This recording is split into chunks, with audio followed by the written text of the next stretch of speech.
Assalamualaikum warahmatullahi wabarakatuh. Sebelumnya perkenalkan, nama saya Lintang Amalia dengan NPM 2308260232. Di sini saya akan mempresentasikan mind map saya pada blog neurologi yang menjelaskan mengenai penyakit Parkinson.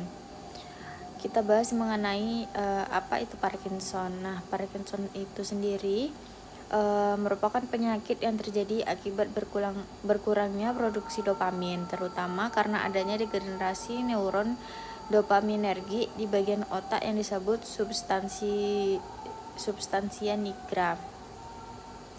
Nah, jadi karena dopamin itu berperan penting dalam mengatur gerakan, penurunan dopamin ini dapat menyebabkan munculnya berbagai gangguan motorik.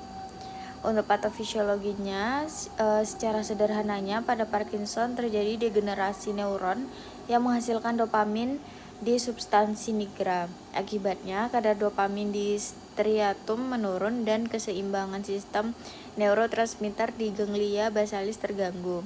Gangguan tersebut kemudian menyebabkan gangguan kontrol gerakan yang terlihat sebagai gejala Parkinson. Kemudian untuk gejala utamanya ada 4 gejala utama yang perlu diingat. Yang pertama ada tremor saat beristirahat, yaitu ketika tangan atau anggota tubuh bergerak ataupun bergetar ketika sedang digunakan. Kemudian yang kedua itu ada rigiditas, yaitu kekakuan otot. Yang ketiga itu ada brakidikinensia, yaitu gerakan ketika menjadi lambat dan pasien membutuhkan waktu lebih lama untuk melakukan aktivitas. Kemudian yang keempat itu ada gangguan postural, yaitu gangguan keseimbangan yang menyebabkan pasien itu lebih mudah jatuh. Jadi ketika berjalan ataupun ketika melakukan aktivitas, pasien tersebut seperti hoyong atau sempoyongan.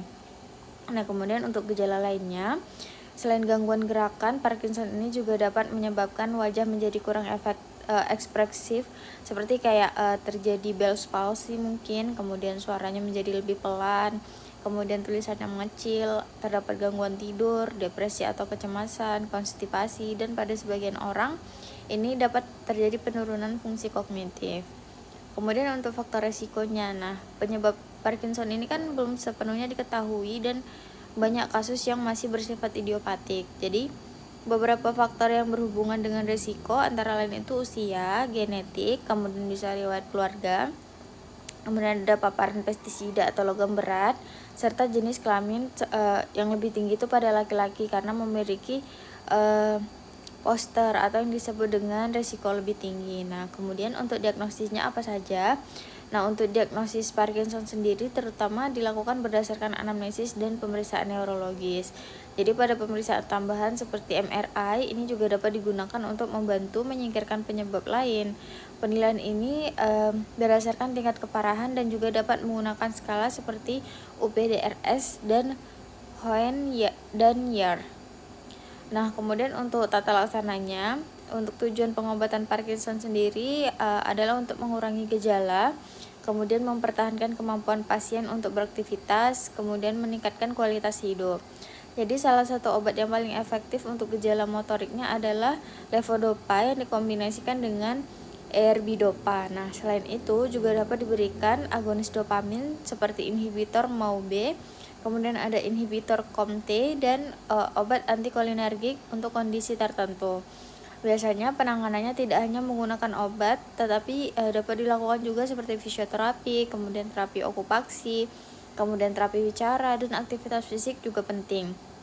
Pada kasus tertentu yang tidak cukup terkontrol dengan obat, dapat dipertimbangkan terapi selanjutnya seperti di brain stimulation atau DBS. Nah, untuk komplikasinya sendiri ada beberapa komplikasi yang terjadi, antara lain itu gangguan keseimbangan, kemudian yang menyebabkan jatuh, kemudian ada gangguan menelan, kemudian ada gangguan kognitif, ada fluktuasi efek obat, depresi dan kecemasan, serta infeksi paru akibat aspirasi.